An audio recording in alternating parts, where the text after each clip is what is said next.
Hi everyone, I'm Chef Andre Fowles. Today we're gonna be making ackee and saltfish. And today for my recipe, I'll be pairing that with some steamed callaloo and a little bit of crispy, fluffy, fried Johnnycakes. Ackee was brought to Jamaica from West Africa. And then salted cod came to us because, you know, it was a cheaper way to feed slaves. We combine the ackee, which is fatty and savory, with something that's salty. And then once you have all the garlic, your thyme, your scallions, and of course this guy, it makes it amazing. It's best to soak your cod overnight. 2 days is always great, but if it's overnight, it's fine. Then we're gonna put this to boil for, say, 10-15 minutes, just to break it down and get it tender. So this is canned ackee, so you can get it, it's fine. It tastes like the real thing. And then of course, we have our saltfish that's been cooking away. Let me crank this down. I can see the flesh flaking. Boom, that's ready. So you have your strainer, pour it in, and then always taste your food because you don't know if it's salty or not salty enough. It's perfect. You want a natural salt from the cod to infuse into the bland ackee because ackee doesn't really have flavor on its own. Crank that up to a medium high, hit it with some oil. You can make it as spicy as though you like it. For me, I just want a very subtle kick of the Scotch bonnet. Onion, saute your onion to get the flavors out. Scallions, garlic. Flake your saltfish into your pan. And for me, I like to keep it in larger chunks. Saute. Sprig of thyme. I love the smell of fresh thyme with this dish. Amazing. Season with a touch of Scotch bonnet. Now at this point, I'm gonna start seasoning. Again, no salt yet because the saltfish has the natural salt. The ackee is completely drained. And you wanna put it into the center of the pan. Then you wanna hit it with the tomatoes around. And you crank that up. Fold your beautiful flavored saltfish on top of your ackee, and that's gonna start infusing that flavor. So switch that off, give it a nice shake, and let's give it a taste test. Hot, salty, creamy. The ackee is just so rich, it melts in your mouth. This is amazing. That's ready to go. So we're gonna move on to our steamed callaloo. This is fresh callaloo. This is widely available in any West Indian market. It's best fresh. So you wanna remove the stems.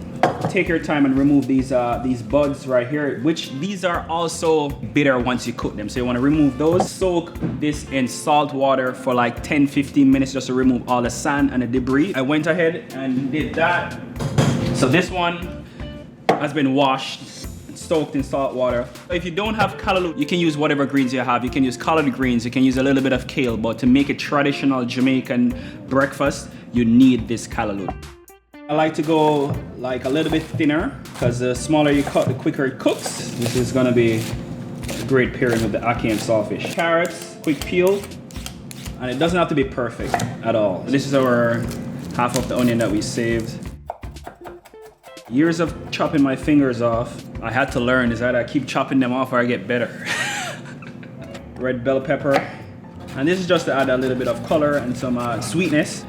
Okay, I think we're just about ready. Butter is optional, I like adding it to it, but if you don't want any dairy products, you can just use only olive. Coconut oil is fine, vegetable oil, olive oil. Oil in a pan. Let's go in, onion. You ready?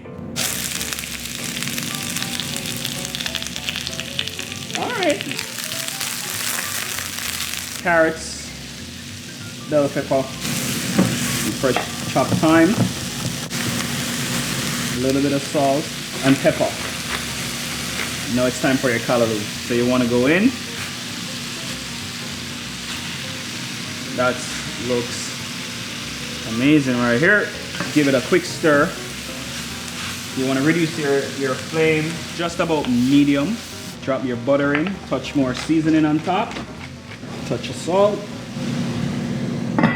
Let it steam because it's gonna go down into the callaloo and create like a little simmering juices. It's gonna go for probably 3 minutes. Taste for seasoning.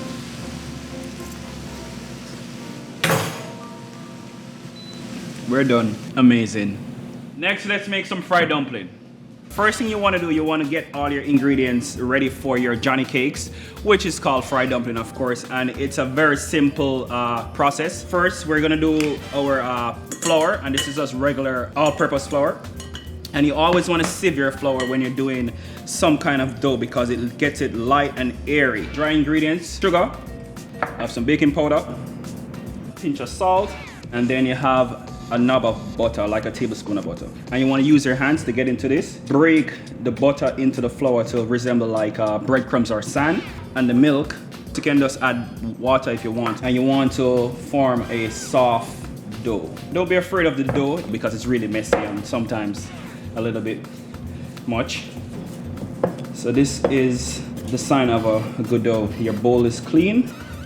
We're gonna have this rest, and once you rest it for between 15 to 30 minutes, it's gonna be perfect, but it's always best to do this overnight. So we're gonna pop this in the fridge, rest it for 30 minutes, and then we should be ready to fry. Take our dough out.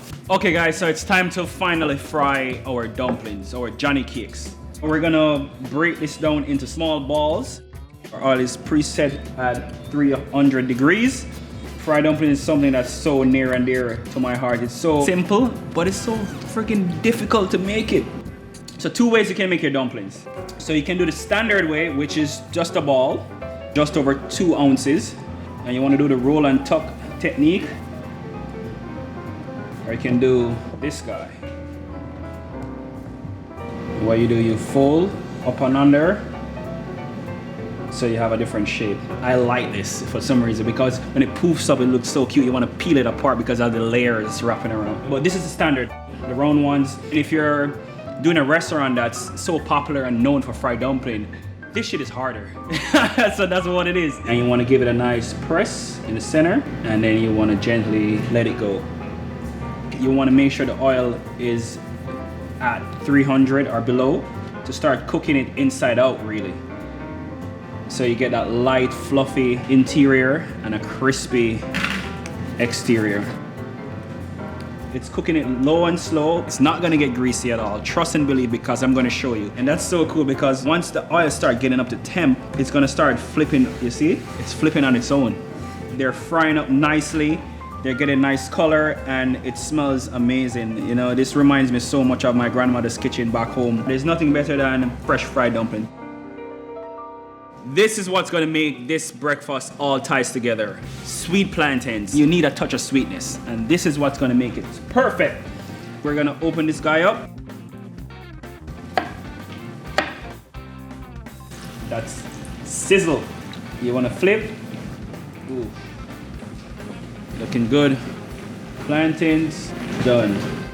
Fried dumpling is also ready. Nice, beautiful, golden brown. You want an even golden color all around on your dumplings, and that will really tell you it's ready. I wish you could smell this. This kind of feels like a Sunday morning in Jamaica. You know, we should have some music, some reggae, some Bob Marley in the back. That would be perfect right now. So we're gonna have it drain. There we go. Finally, we're done. Welcome to Jamaica in New York. All right, I'm hungry. Let's get plated. Ackee, Callaloo. Fried dumpling, ooh. What's not to love? This reminds me of the Rock House in Jamaica. And I have to confess, the Rock House makes the best Ackee and Saltfish Jamaican breakfast. And this is where I got my inspiration from. Let's get in.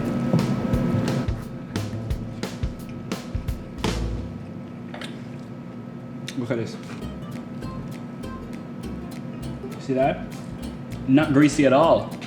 Light and flaky, and here it is.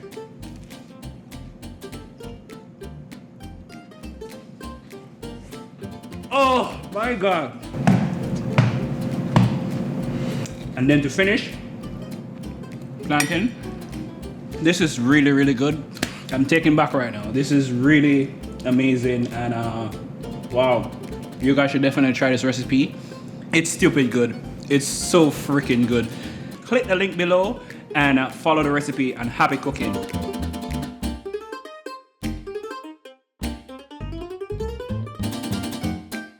Break into that. Oh my god, that's so good. Get it with the ackee and the callaloo and a piece of, oh my fucking. I'm very happy right now.